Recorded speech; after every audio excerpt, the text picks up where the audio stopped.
Welcome to my channel. Chhatrashaya Republic School presents.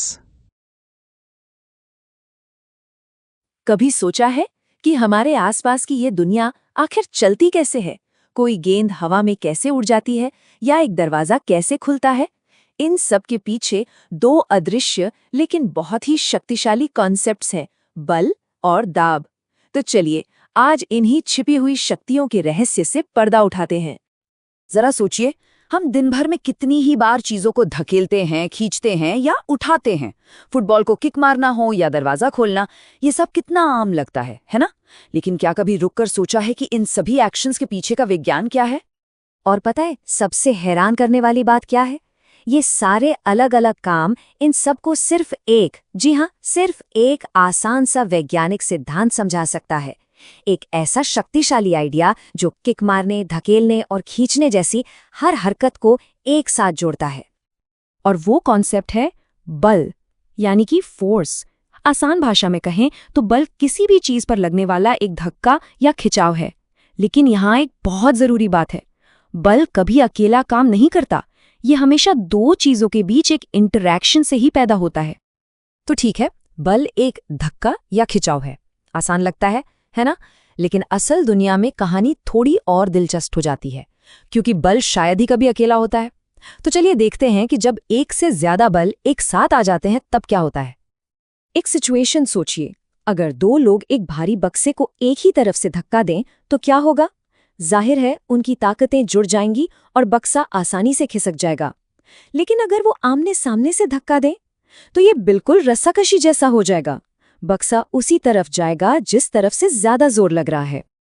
तो इससे हमें एक बहुत जरूरी बात समझ आती है, बल का मतलब सिर्फ ताकत नहीं है, उसकी दिशा भी उतनी ही महत्वपूर्ण है। जब हम किसी चीज पर लगने वाले सभी बलों को, उनके परिमाण और दिशा दोनों को मिला देते हैं तो हमें मिलता है नेट बल। और ये जो नेट बल है ना, यही असली बॉस है। यही तय करता है कि कोई चीज हिलेगी, रुकेगी या अपनी दिशा बदलेगी। तो ये नेट बल असल में क्या क्या कर सकता है? आइए बल की कुछ खास सुपर पावर्स पे नजर डालें। तो बल की सुपर पावर्स क्या है? मोटे तौर पर 4 हैं। पहला, ये रुकी हुई चीज को चला सकता है।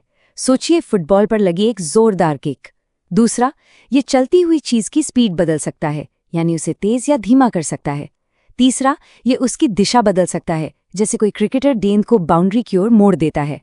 और चौथा, ये चीजों का आकार भी बदल सकता है, जैसे रोटी बनाने के लिए गूंथे हुए आटे को दबाना। लेकिन क्या सारे बल एक जैसे होते हैं? बिल्कुल नहीं। हम इन्हें दो बड़ी श्रेणियों में बांट सकते हैं, इस आधार पर कि उन्हें काम करने के लिए चीजों को आपस में छूना पड़ता है या नहीं। पहली श्रेणी है संपर्क बल।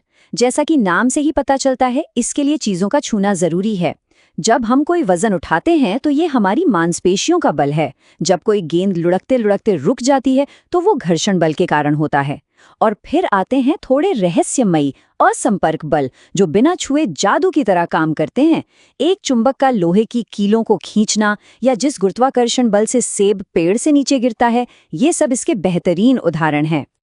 चलिए अब बल के कॉन्सेप्ट से एक कदम आगे बढ़ते हैं और इसके एक ज्यादा केंद्रित और शक्तिशाली रूप दाब की बात करते हैं। देखिए, बल लगाना एक बात है, लेकिन वो बल कैसे लगाया जा रहा है, इससे सारा खेल बदल जाता है। इसके बारे में सोचिए, एक ही मात्रा में बल लगाने पर भी एक तेज धार वाला चाकू आसानी से सब्जी काट देता है, जबकि एक भोथरा चाकू नहीं काट पाता। ऐसा क्यों है? जवाब इस बात में छिपा है कि बल को कैसे केंद्रित किया जाता है। इसका जवाब दाब में छिपा है, यानी प्रेशर। दाब का मतलब है कि एक निश्चित एरिया पर कितना बल लगाया जा रहा है। इसका एक आसान सा सूत्र है, दाब बराबर है बल को क्षेत्रफल से भाग देने पर। ये छोटा सा समीकरण ही चाकू से लेकर कील तक हर चीज के काम करने का राज खोलता है। वाकई में एक शक्तिशाली विचार है। तो चलिए अपने चाकू वाले उदाहरण पर वापस आते हैं। एक भोथरे चाकू की धार का क्षेत्रफल ज्यादा होता है, इसलिए बल फैल जाता है और दाब कम हो जाता है। लेकिन एक तेज चाकू, उसकी धार का क्षेत्रफल बहुत ही छोटा होता है, जिससे सारा बल एक छोटे से बिंदु पर केंद्रित हो जाता है।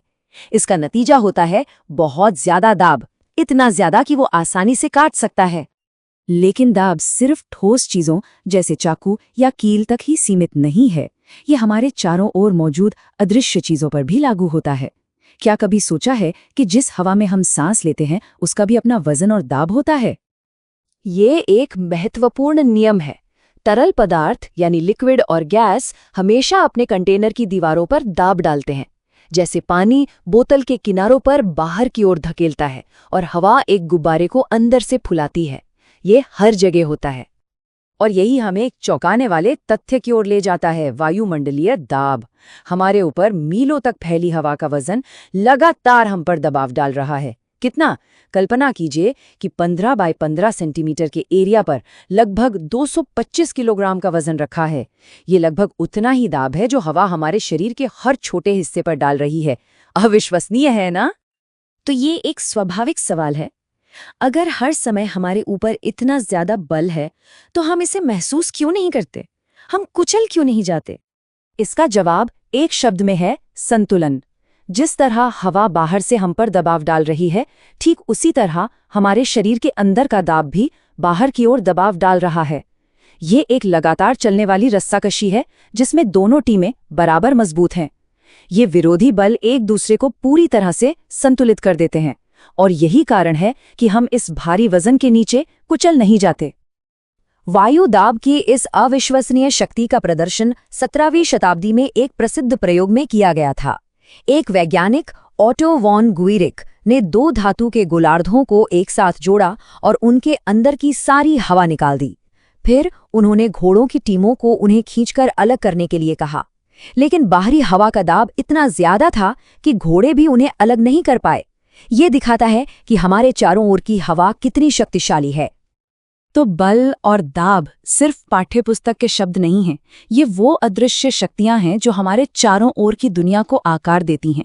और ये हमें सोचने पर मजबूर करता है ना कि ऐसी और कौन सी अनदेखी ताकतें हैं जो हमारे ब्रह्मांड को नियंत्रित कर रही हैं और बस खोजे जाने का इंतजार कर रही हैं।